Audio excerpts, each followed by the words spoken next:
जी hello दोस्तों, मैं हूं कमर सीमा। उम्मीद है आप लोग ठीक होंगे। दोस्तों, इस वक्त India Middle East Europe economic corridor जो है, ये आपको याद होगा कि इसका बड़ा धूम मची थी कि ये एक ग्रैंड इकोनॉमिक विजन है जो कि इंडिया को लिंक करेगा इसराइल के साथ और फिर यूरोप के साथ।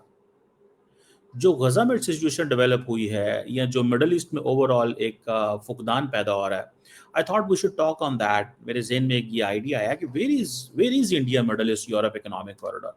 And remember, the Indians pitched this idea to counter the Chinese Belt and Road Initiative. जो Chinese Belt and Road Initiative था, that was something really significant thing थी।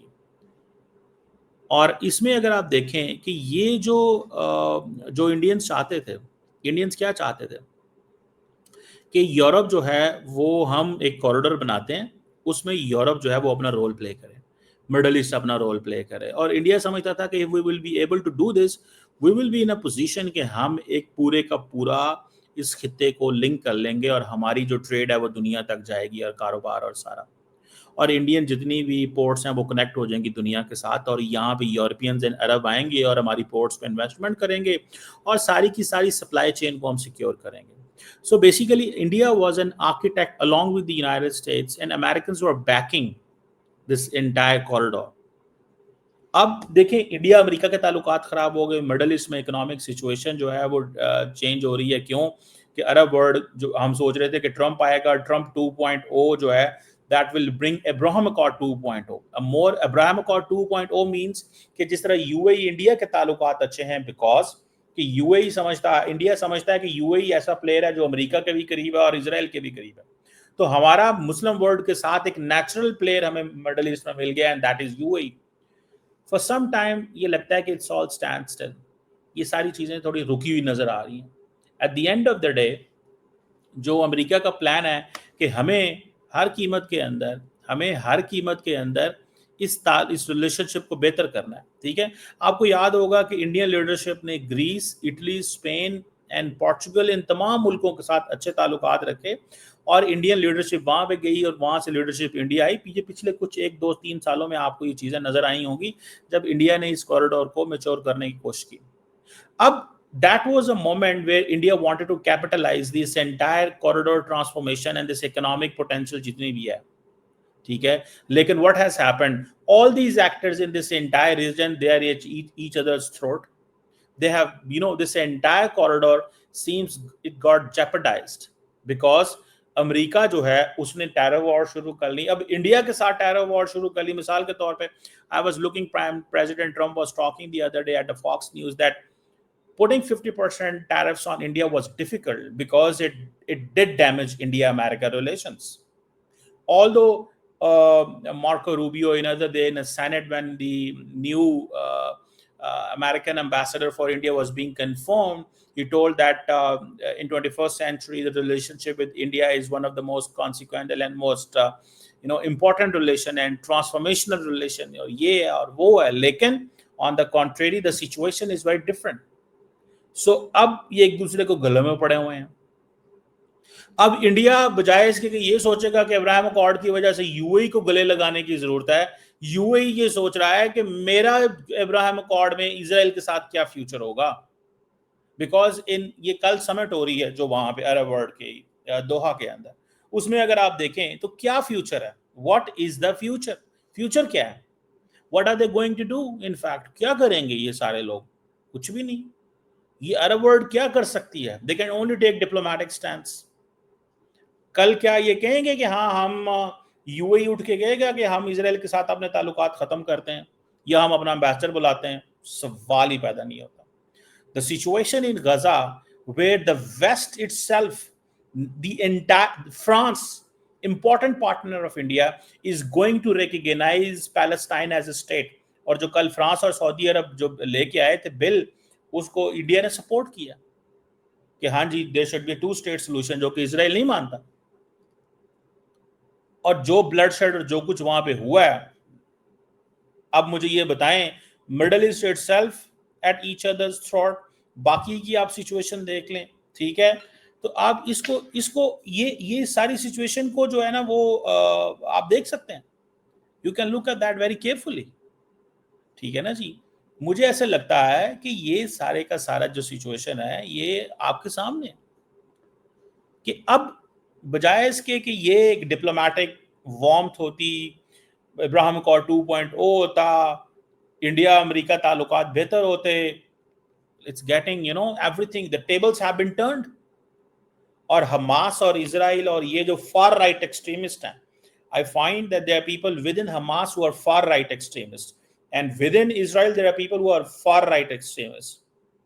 ठीक है, अगर हमास ने जाके वहां पे हमला कर दिया, 1500-1600 बंदा इजरायलियों को मार दिया, उन्होंने लाख बंदा मार दिया, एक के बंदे 1000, लो आ जाओ, तो नुकसान किसका हुआ? लोग कहते हैं नहीं जी नुकसान जो है वो इजराइल का है, कोई लोग कहते हैं नहीं जी हमास का। देखिए, there are so many other ways to do things, चीजें बेहतर करने के और बहुत सारे रास्ते होते हैं, चीजें बेहतर करने के बहुत सारे रास्ते होते हैं, लेकिन वो सारे रास्तों को इग्नोर कर दिया गया। अब कतर इटसेल्फ टारगेट हो गया। अब मुझे ये बताएं, जीसीसी के अंदर, जो गल्फ कोऑपरेशन काउंसिल के अंदर, आर दे रेडी कि वो India Middle East Europe economic corridor को स्ट्रेंथन करेंगे? देखें, इस कॉरिडोर में तो सबसे इंपॉर्टेंट चीज ये है कि इसमें तो हाइफा, आप देखें Saudi Arab and Haifa port है इसराइल की, ये सऊदी अरब से निकलेंगे और इसराइल जाएंगे, इसराइल से निकलेंगे और ग्रीस जाएंगे, and then they will go to the entire Europe. यहीं से आप अंदाजा लगा लें, जस्ट यहीं से फैसला कर लें। इंडिया ने क्या किया? इंडिया ने इजिप्ट को निकाल दिया। हालांकि अगर इजिप्ट, अच्छा इंडिया इजराइल को डालना चाहता था, अगर इजिप्ट को डालता और ये जो रूट है उसका, ये डालता, स्विस कैनाल डालता, all the Suez canal is choked and all that we know, और ये सारा ये यूएई से शुरू होना है प्रोसेस, एंड देन इसने सऊदी अरब जाना है, और ये रेल रोड प्रोजेक्ट होता। अब इंडियंस क्या कर रहे हैं? इंडियंस अपने बड़े बड़े स्टोर यूएई में बना रहे हैं, so that though that international market, they don't need to come into India, they come into UAE और वहीं से इन्वेस्टमेंट कारोबार शुरू करें, वहीं से एक्सपोर्ट हम शुरू कर दें। इंडिया और UAE already free trade agreement है, यूएई को ये एडवांटेज है कि ये सारे के सारे लोग जो हैं ये इंडिया आएंगे, सॉरी यूएई आएंगे। You are getting my point? आपको इस चीज से पता चल जाना चाहिए that how it is going to be, like ये कैसे चीजें हो रही हैं। सो मुझे ऐसा लगता है that this entire India Middle East Europe economic corridor, ये it is not going to take its way. So Israel जो है उसने यूएई के साथ अपने ताल्लुकात ठीक कर लिए, दे डिड इट, लेकिन और वो इब्राहिम अकॉर्ड हो गया, लेकिन फिर क्या हुआ? ठीक है जी, अब सारी की सारी, अब वो कह रहे हैं जी इजराइल ऐसे है, इजराइल वैसे है, फलान है। अब सऊदी अरब ने $20 बिलियन प्लेज किए थे for the India Middle east economic corridor, वो भी ठंडा होके बैठ गया, बिकॉज जंग जो है वो एक डिफरेंट नजर आ रही है, डिफरेंट किस्म की जंग नजर आ रही है, वो ठंडा होके बैठ गया। ठीक है जी, अब सिचुएशन तो चेंज हो गई ना, सिचुएशन चेंज हो गई। ये जो सारी की सारी लड़ाइयां हैं, ये सारे आपको पता है, ये जब इंडिया के अंदर G20 की समिट हुई थी, ये सारा फैसला हुआ था। इंडिया ने 2 बड़े काम किए थे, और भी बहुत सारी चीजें की। एक, अफ्रीकन यूनियन को बीच में डाला to give a message to the Global South, look we are players, हम ये जोड़ देंगे, ये कर देंगे। और इंडिया को मिडल ईस्ट और यूरोप के साथ कॉरिडोर को जोड़ दिया, जिसको टर्किश ने कहा कि भाई हमारे बगैर को कॉरिडोर कंप्लीट ही नहीं होता। क्योंकि इंडिया ने क्या किया? इंडिया ने टर्की को बाहर निकाल दिया, इंडिया ने टर्की को बाहर निकाल दिया। उसने कहा नहीं, आप हमारे प्लेयर नहीं है, आपके साथ हम मिलकर काम नहीं करेंगे, sorry, we can't do this, not acceptable, not acceptable. तो ये चीज जो है वो आपके सामने आ गई। अब आप देखें कि ये जो सारी सिचुएशन है, इसमें ये आप देखें यूएई और बाकी जितने ममालिक हैं, इंडिया का इतना वजन क्या है कि इंडिया इतना पैसा फेंकेगा, या इंडिया वहां पे चीजें बेहतर कर सकता है? इंडिया का पॉलिटिकल वेट कितना है? इंडिया तो अपने मामलात अमेरिका के साथ तय कर रहा है। इंडिया कहता है जी ठीक है, अगर सारी चीजें ठीक रहती हैं तो मैं ये चीजें करूंगा। इंडिया ने जो यूएई को बीच में डाला है अमेरिका को खुश करने के लिए, बाकी ममालिक को खुश करने के लिए, आपको पता चल जाएगा उसमें क्या है। यूएई इसराइल को बीच में डालना is always is important for India. और इंडिया बेसिकली अमेरिका को देखते हुए इब्राहिम अकॉर्ड जो 1.0 है उसको ठीक करना चाह रहा था, वो ठीक करना चाह रहा था।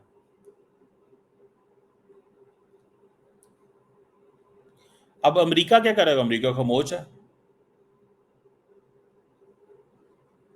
अमेरिका खामोश है, अमेरिका बिल्कुल खामोश है।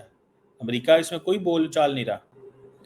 अमेरिका खामोश है, अमेरिका को कोई मसला ही नहीं है। अमेरिका कहता है मैं क्यों बोलूं।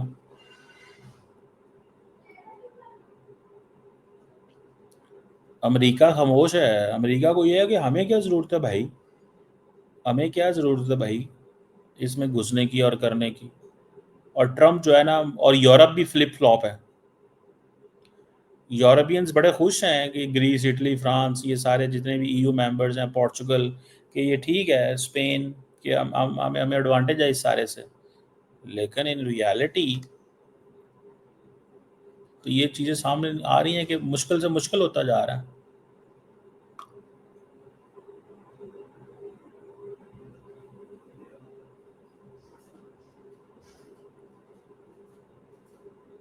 ठीक है ना जी।